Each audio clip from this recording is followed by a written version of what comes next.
اور حضور غوث پاک ان کو اسباق پڑھایا کرتے، ان پر محنت کرتے۔ فجر کے بعد فقہ کا درس، 10 بجے مدرسے کی کلاس، زور کے بعد حدیث پاک کا درس، مغرب کے بعد تفسیر بیان کرتے۔ بان ظلموں جو کرے فقیری، وہ کافر مرے دیوانہ۔ اور عشاء کی نماز کے بعد ہفتے میں 3 جلسوں سے خطاب، اور یہ سارے کام کر کے نا تو پھر بھی غوث اعظم جب دنیا چلی جاتی تو وضو کر کے مصلی پہ بیٹھ جاتا، اور 40 سال بیت گئے، ساری رات اللہ کی بارگاہ میں عبادت کرتے۔ 40 سال حضور غوث پاک کو اللہ نے بڑا اعزاز دیا، کتابیں لکھی، ڈیوٹی کی، محنت کی، کوشش کی پوری دنیا میں۔ میں پہلے بھی بتا چکا ہوں، پھر بتاتا ہوں، یہ جو صلاح الدین ایوبی کا بہت نام لیتے ہیں نا، بہت بڑے مجاہد تھے۔ صلاح الدین ایوبی کے ساتھ 70,000 کی فوج تھی، سارے کے سارے غوث پاک کے مرید تھے۔ صلاح الدین ایوبی نے حضور غوث پاک کی زیارت نہیں کی، پر تعلیم غوث پاک کے مدرسے میں حاصل کی۔ اس کو بڑا شوق ہو نا کتابیں دیکھنے کا، وہ میرے پاس آئے، میں دکھاؤں گا انشاءاللہ تعالی۔ صلاح الدین ایوبی حضور غوث پاک کے مدرسے کا طالب علم ہے۔ یہ آپ کے ملک میں 2-3 دن سے رٹا چل رہا ہے، وکیلوں کا، ڈاکٹروں کا، کل سے یونیورسٹی کا بھی چل گیا ہے۔ یہ لڑائی کسی مولوی 2 گروپوں میں ہوئی ہوتی نا، چلو نام بولو، میں نے تو پتہ ہے اگلی گل جائے، کسی مولویوں کے 2 مدرسوں میں ہوتی نا تو جو طوفان اٹھنا تھا نا ہر چوک میں، مولوی لڑاندے بڑا نہیں کہ بڑی۔ میں نے دعوت دی تھی پرسوں، میں نے کہا جب وکیل مکمل تعلیم کر لینا اسے 2 سال مدرسے میں لاؤ، ہم اسے سکھائیں گے اٹھنا کیسے ہے، بیٹھنا کیسے ہے، ان کو لاؤ۔ اس لیے کہ ہم اپنی بات نہیں بتائیں گے، ہم بتائیں گے محمد عربی کی باتیں صلی اللہ علیہ۔ مہربانی کرو، مجھے کوئی شکوہ نہیں ان سے، کوئی کسی قسم کا نہیں، اس لیے کہ ہمارے ملک میں نا احتجاج کا کلچر پروموٹ کیا گیا ہے، ہم نے یہ ماحول بنا کے دیا ہے سڑک بلاک کرنے کا۔ یہ ہمارے قریب ایک گاؤں ہے تو روز ڈکیتیاں ہوتی تھی، بچہ بھی قتل، پولیس والے سنتے ہی نہیں تھے، ان بیچاروں نے روڈ بلاک کیا تو سب صحیح ہو گیا، اسی وقت سارا کچھ ہو گیا، اب پہرے داری بھی لگتی ہے، اب چوکیاں بھی قائم ہو گئی، سب کچھ ہو رہا ہے۔ مزاج بنا دیا ہم نے، یہ عدم برداشت ہے، یہ کلچر خطرناک ہے، یہ کلچر تباہ کرے۔ وکیل کوئی غیر نہیں، ہمارے اپنے بھائی ہیں، کون ہے وہ؟ ڈاکٹر کون ہے؟ ہمارے اپنے۔ یہ جو بچے یونیورسٹی میں لڑے کون ہے؟ ہمارے اپنے۔ ہم ان کو کاٹ کے نہیں پھینک سکتے، یہ کوئی دوسرے لوگ نہیں، سب کو ضرورت ہے ایک دوسرے کی، لیکن خدا را مہربانی کرو، معاشرے میں برداشت کا کلچر پیدا کرو، سکون کا کلچر پیدا کرو، سہنا سیکھو۔ سنو ایک بات کرتا ہوں، اللہ کرے کہ میں سمجھا سکوں، سارے فیصلے خود نہ کرو۔ اگر تمہیں نظر آئے نا کہ آپ کے ساتھ کہیں ناانصافی بھی ہو رہی ہے تو ساری عدالتیں دنیا میں نہیں لگنی، ایک قیامت میں بھی لگنی ہے۔ ہاں، امام حسن کو زہر دے دیا گیا تو امام حسین کہنے لگے بھائی بتاؤ کس نے دیا ہے؟ فرمایا حسین اگر وہی وہ نہیں جس پر مجھے شک ہے تو میں کسی آدمی کا بلا وجہ تمہیں نام کیوں بتا دوں؟ کہا پھر بھائی آپ اشارہ تھا نہیں بتا دے، تو فرمایا حسین اگر وہی ہے نا جس پر مجھے شک ہے تو پھر بھی میں نے فیصلہ اپنے رب پہ چھوڑ دی۔ فرمایا میرے رب سے زیادہ بہتر فیصلے کرنے والا کوئی موجود؟ کچھ فیصلے اللہ پہ چھوڑ، آپ یقین کریں آپ کو بڑا ہی مزہ آئے، آپ کو سکون آئے گا زندگی میں۔ کچھ فیصلے اللہ پہ چھوڑو، برداشت کا کلچر پروموٹ کریں اس وطن کے اندر، یہ بڑا پیارا ملک ہے، اس میں برداشت کا کلچر پیدا کریں۔ وکیل کو ہر وقت ڈاکٹر کی ضرورت، ڈاکٹر کو ہر وقت وکیل کی ضرورت ہے۔ ہم ایک دوسرے کے بغیر دیکھیں نا، میں نے آئین بھی رکھا ہوا ہے پاکستان کا، لیکن اس کے باوجود کوئی مسئلہ بن جائے تو میں کسی وکیل صاحب کو فون کرتا ہوں، میرے دوست ہے، میں پوچھتا ہوں کہ یار یہ مسئلہ ہے، اس کا کیا حال ہے؟ ہم مل کے رہتے ہیں معاشرے میں۔ برداشت کے کلچر کو پروموٹ کریں، پیار کریں، محبت بانٹیں، یہ وطن ہے، اس کو مل کے سنواریں گے تو انشاءاللہ تعالیٰ یہ رسول اللہ کے دین کا قلعہ بنے گا بڑا مضبوط۔ اس سے پیار کریں، مثبت غلط بات ہے تو اس کو آپ سمجھائیں، اس پر تبلیغ کریں، لیکن یہ نہ کریں کہ آپ عدم برداشت کا ماحول پیدا کریں۔ حضور غوث پاک رضی اللہ تعالیٰ عنہ دین کا ایک بات، اللہ والوں کے پاس لوگ دعاؤں کے لیے جاتے ہیں، کیوں جاتے ہیں؟ سنو، میرے ساتھ ایک شخص رہتا ہے، صبح سے شام تک میری ڈیوٹی کرتا ہے، نوکری کرتا ہے، خدمت کرتا ہے، گاڑی چلاتا ہے، یہ کرتا ہے وہ کرتا ہے۔ ایک صاحب ہے جو 3 سال کے بعد ملتے ہیں، وہ جو 3 سال کے بعد ملتے ہیں وہ شکوہ کرتے ہیں کہ پیر صاحب اس کی بات زیادہ مانتے ہیں۔ پیر صاحب اب کدھر جائیں؟ یہ سارا دن پیر صاحب کی مانتا ہے. نہیں سمجھ آ رہی ہے آپ کو بات؟ یہ مزاج ہے نا جی. ایک بندہ سارا دن دنیا داری کرے، مال کمائے، پتہ نہیں جھوٹ بولے، بڑا کچھ کرے، اور ایک اللہ کا ولی جو اپنا بنائے کچھ نہ، سارا دن رسول اللہ کی باتیں کرے، سارا دن اللہ کے دین کی خدمت کرے. اور بھائی وہ جب ہاتھ اٹھاتا ہے نا تو پھر اللہ اس کی بات کو قبول کرتا ہے. کچھ میرے خاص ہیں، کچھ تیرے خاص ہیں، تو کچھ رب کے بھی خاص ہیں. اور اس پر بھی میں پہلے آیت پڑھ لوں گا تاکہ دلیل مضبوط ہو جائے. اللہ فرماتے ہیں واللہ یختص برحمتہ من یشاء، فرمایا میں نے کچھ بندوں کو اپنی رحمت سے اپنا خاص بنا لیا. کچھ بندے اللہ کے تو بس اللہ کی بارگاہ میں وہ دعائیں کرتے ہیں تو اللہ قبول فرما لیتا ہے، اتر اللہ ہی دیتا ہے. لیکن اللہ کا ولی دعا تو کر سکتا ہے نا. اللہ کا ولی میری بات کی سمجھ آ رہی ہے؟ بیٹا کون دیتا ہے؟ اللہ. حضرت محدث اعظم رحمۃ اللہ علیہ کے پاس ایک شخص نے آ کے کہا دی ولی اللہ بیٹا دے سکتا ہے. آپ ماننے لگے ولی اللہ اللہ سے ملا سکتا ہے؟ نہیں وہ تو ہے ہی ولی اللہ، تو اس نے ملا دینا ہے. تو فرمایا جو اللہ سے ملا دے بیٹا تو چھوٹی سی بات ہے. تو دیکھ نہ کہ جو اللہ تک تجھے لے گیا تو پھر پتر پیچھے رہ گئے. لیکن بیٹا دیتا کون ہے؟ بول کے بتائیں. بول کے اللہ دیتا ہے. دعا کون کرتا ہے؟ اللہ کا ولی دعا کر دیتا. بی بی آ گئی روتی ہوئی غوث پاک کے پاس، کہنے لگی 6 بیٹیاں ہیں. خامد اور سسر کہتے ہیں کہ 7ویں بھی بیٹی ہوئی تو طلاق دے دیں گے. تھوڑا سا اگر بندہ مالدار بھی ہو تو پھر وہ ہمارا دماغ جہاں مرضی چلتا ہے نا.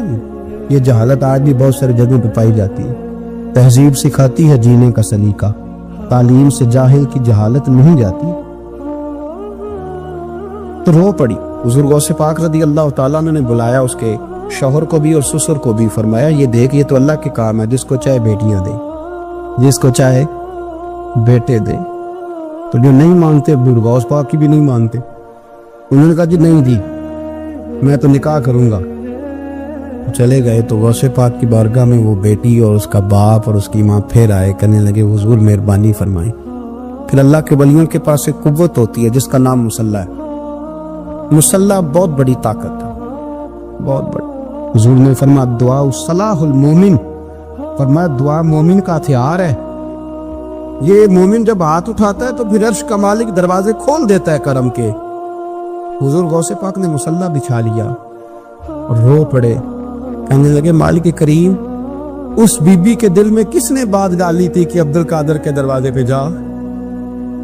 دیکھیں منانے کا انداز، منانا آتا ہے نا. اللہ کس نے اس کے دل میں بات ڈالی کہ عبد القادر کے دروازے جا؟ کس نے ڈالی؟ اور مالک اگر تو نہیں ڈالی تھی تو کیا تو اب اپنے عبد القادر کو رسوا کرے گا؟ اگر تو نہیں بھیجا ہے کہ ادھر جا تو اب تو رسوا کرے گا. حضور غوث پاک رضی اللہ تعالیٰ نے دعا مانگ کے چہرے پہ ہاتھ پھیرے، بچی کے سر پہ ہاتھ رکھا، فرمانے لگے پتر جا، مجھے امید ہے اللہ نے 6 بیٹیاں دی ہیں تو 7 بیٹے بھی عطا فرمائے گا. تو بی بی کہتی ہے پھر رب نے فضل فرمایا اور 7 ہی بیٹے عطا فرمائے. پھر 7 ہی بیٹے رب کریم نے دیے. تو جو اللہ کی مان تھا پھر اللہ بھی اس کی. اس میں اختلاف کی کیا بات؟ یہ سادی سی بات. ایک بغداد کا سوداگر تھا، بڑا مالدار تھا. ایک دن اس نے بغداد کے سارے علماء اور مشائخ کی دعوت پکائی تو غوث پاک کے پاس بھی آیا، کہنے لگا حضور شام کا کھانا ہے. آپ نے اس کا چہرہ دیکھا تو وہ رو پڑا، کہنے لگا بغداد کے پیر انکار نہ کرنا. آپ نے فرمایا تو جا میں آؤں گا. شاگرد مرید کہنے لگے حضرت جی آپ بڑی مشغولیت تھی شام کو. فرمایا اتنا بڑا آدمی جب رو پڑتا ہے تو لگتا ہے بڑا مجبور ہے، چلیں گے. شام کو جب اس کے دروازے پہ گئے تو کھانا بھی اس نے چنا تو ساتھ اس نے ایک ٹوکرا ایک صندوق بھی لا کے رکھا، اوپر سے خالی. جب غوث پاک نے اٹھ کے دیکھا تو اندر اس سوداگر کا بیٹا، اس تاجر کا بیٹا، دونوں ٹانگوں سے معذور، دونوں ہاتھوں سے معذور، ایک ہی بیٹا اپاہج ہے. وہ تاجر رو پڑا، کہنے لگا حضور بڑی دنیا جانتی ہے بڑا مال ہے، پر جب تنہا بیٹھتا ہوں تو کھول کے روتا ہوں. وہ بے نیاز ہے نا، ساری زندگی کے بعد ایک بیٹا دیا تو وہ بھی اپاہج ہے. حضور بال سفید ہو گئے. لوگوں کی اولاد بڑھاپے کا سہارا بنتی ہے. میں بوڑھے وقت میں اس کو اٹھا کے پیشاب پخانے کے لیے لے کے جاتا ہوں. بغداد کے عبد القادر سنا ہے جب تو دعا مانگتا ہے تو رب قبول فرما لیتا ہے. تو مہربانی فرما اگر میرا پتر ٹھیک ہو جائے, میرا زور کوئی نہیں, مالک بے نیاز ہی بڑا ہے, اگر مہربانی ہو جائے.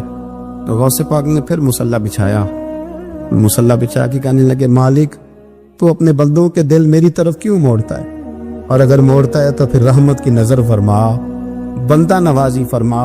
ایک باپ اتنے رو رو کے آنسو بہا رہا ہے تو کرم نوازی فرما. حضور غوث پاک نے ابھی چہرے پر ہاتھ نہیں پھیرے کہ بچہ اللہ اکبر کہتا ہوا صندوق سے باہر نکل آیا. غوث پاک جیلانی رضی اللہ تعالیٰ عنہ تقریر کر رہے تھے تو بارش آ گئی. 70,000 کا مجمع, اور بغیر سپیکر کے تقریر, اور جیسی سمجھ پہلے بیٹھے آدمی کو آ رہی ہے ویسی آخری کو بھی آ رہی ہے. بارش آ گئی, بارش, اور جل تھل می برسنے لگا. تو غوث پاک تقریر کرتے جا رہے ہیں, ہلکے بھی ادھر ادھر نہیں ہوئے, بس 2 جملے کہے تقریر روک کے, کہنے لگے اللہ تو دلوں کے حال تو جانتا ہی ہے, اگر یہ بندے میں نے اپنے لیے اکٹھے کیے ہیں تو بھگا دے سارے, اور اگر تیرے لیے اکٹھے کیے ہیں تو پھر بھی تیری مرضی ہے. لوگ کہتے ہیں یہ 2 جملے تھے کہ کمال تھا. پھر بغداد سارے میں بارش ہوتی تھی پر وہاں نہیں ہوتی تھی جہاں غوث اعظم کی محفل ہوتی تھی. پھر نہ بادل بھی ذرا ہٹ کے برستا تھا کہ یہاں سے ہٹ کے برسو, یہاں شیخ عبد القادر جیلانی لوگوں کو مصطفیٰ کا دین پڑھا رہے, ہٹ کے گزرتا تھا. آپ نے واعظ فرمایا, تبلیغ فرمائی. 400 آدمی کاغذ قلم لے کے بیٹھتے تھے جو غوث اعظم کے بیانات لکھتے تھے. آپ جو جملے کہتے تھے وہ نوٹ کرتے تھے. 400 آدمی, تو سارے تابعدار اس زمانے میں بھی نہیں تھے, اور نہ ہی ہو تو مزہ آتا ہے. کوئی تھوڑے سے ہو نا دوسرے بھی تو چلو یہی کہہ لو کہ نظر نہیں لگتی. اس زمانے میں بھی کچھ لوگ تھے جو کہتے تھے نہیں جی نہیں, کوئی پڑھ کے پھونکتا ہے, یہ نہیں کوئی مسئلہ ہے.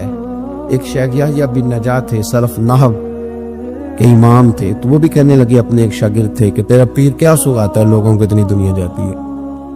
تو وہ مرید تھے نا, شاگرد ان کے تھے. کہنے لگے کوئی نہیں حضرت صاحب یہ کون سا مشکل مسئلہ, میرے ساتھ چلیں, چل کے دیکھ لیں. تو وجہ میرا محبوب نہیں ڈٹھا جنوں ویکھ کے چند شرماوے. ہاں نا چل دیکھ لیتے, آ جا. تو شیخ کہتے میں پہلے دن گیا تھا میں چہرے پہ کپڑا ڈال کے, کوئی دیکھے نہ کہ اتنا بڑا مفتی بھی کسی کی تقریر سنتا ہے. امام راضی کہتے ہیں علم بھی حجاب بن جاتا ہے, نہیں تربیت نہیں ہونے دیتا. بندہ کہتا ہے میں پڑھا لکھا ہی بڑا, اڑ جاتا ہے. شیخ یحییٰ کہتے ہیں میں چہرے پہ کپڑا ڈال کے گیا, پر جب غوث پاک کی محفل میں بیٹھا, رب رسول کی بات سنی, یوں لگا کہ ساری باتیں میری کر رہے ہیں, یہ میری تربیت ہو رہی ہے. پھر کپڑا آہستہ آہستہ سرکنے لگا. پھر میرے دل میں ایک دفعہ خیال آیا کہ لوگ دیکھ لیں گے کہ اتنا بڑا ہو کہ تو بھی تقریر سنتا. پھر میں نے کہا جس نے دیکھنا ہے دیکھے. ابا ٹھیک ہو گیا, غلامی کر لی تو کر لی, آزم یا تے لائیے ہی نہ, جے لائیے تے پھر توڑ نبھائیے. دیکھنا جس نے وہ دیکھے. حضرت غوث اعظم رضی اللہ تعالیٰ عنہ کی محفل میں بیٹھا, کہتے میں نے عجیب نظارہ دیکھا. غوث پاک کی تقریر ختم ہوئی تو ادھر سے 5 بندے کھڑے ہوئے, حضور چور تھے, اور آپ کی بات نے دل صاف کر دی, آج کے بعد پکی توبہ کرتے, محنت کر کے لوگوں کا مال بھی واپس کریں گے. پھر 10 ادھر سے کھڑے ہوئے, حضور بڑا لوگوں کو لوٹا, ستایا, آبرو ریزی کی, آج ہم امیر ہو کے غریبوں کے پیر پکڑیں گے جا کے. 10 وہاں سے کھڑے ہوئے, حضور ہماری ماں روتی رہی پر ہم نے سنا نہیں, اور آپ کے قربان جائیں جو آج آپ نے رنگ بھرا ہے نا, آج انشاءاللہ تب تک نہیں سوئیں گے جب تک اماں دعا نہ کر دے, جب تک راضی نہ ہو دے. جب یہ رنگ دیکھا نا, شیخ یحییٰ کہتے ہیں میں تو پھر بدل گیا. اگلے دن میں ایک دھاگا لے گیا لمبا سارا, آج میں نے گننا ہے کتنے بندے توبہ کرتے. ہماری محفلوں میں نوٹ گنے جاتے ہیں, نوٹ, اور 3 بندے ہوتے ہیں نوٹ گننے والے, اور شرم آتی.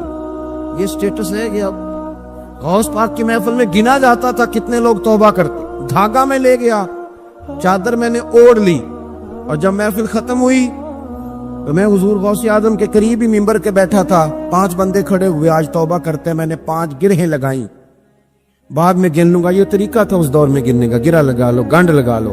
کہتے ہیں 5 لگائیں, پھر 6 کھڑے ہوئے, جلدی سے 6 لگائیں, پھر 7 کھڑے ہوئے توبہ کرنے والے.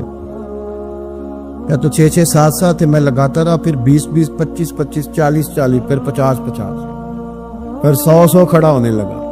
اب میرے لیے گرے لگانی مشکل ہو گئی. میں کبھی بندے گنوں, کبھی غوث پاک کو دیکھوں, کبھی دھاگا دیکھوں. جب میں پوری طرح الجھ گیا نا, تو حضور غوث اعظم نے کرم کی نظر ڈالی اور فرمانے لگے, یحییٰ یار تو نے عجیب کام شروع کیا ہے, میں دلوں کی گریں کھولتا جاتا ہوں, تو لگاتا جاتا ہے. میں یہاں گرے کھول رہا ہوں اور تو لگا رہا ہے، اور پھر بھی اپنی کرامت نہیں بنائی، کرامت نہیں بنائی. فرمانے لگے یہ میری وجہ سے توبہ نہیں کر رہے، یہ خدا کے فضل سے کر رہے. اور فرمایا یحییٰ خدا کا فضل گنا نہیں جا سکتا، وہ شمار نہیں کیا جا سکتا. 5000 یہودی اور عیسائی.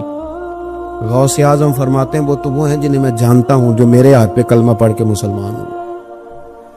آپ آج کروڑوں کی آبادی میں رہتے ہیں نا، اس لیے 5000 کو چھوٹا سمجھتے ہیں، اور جہاں آبادی کل 25,000 ہو، اور اس علاقے میں یہودی عیسائی ہوں ہی اتنے، اور وہ سارے ہی آ کے غوث پاک کے ہاتھ پہ کلمہ پڑھ جائیں.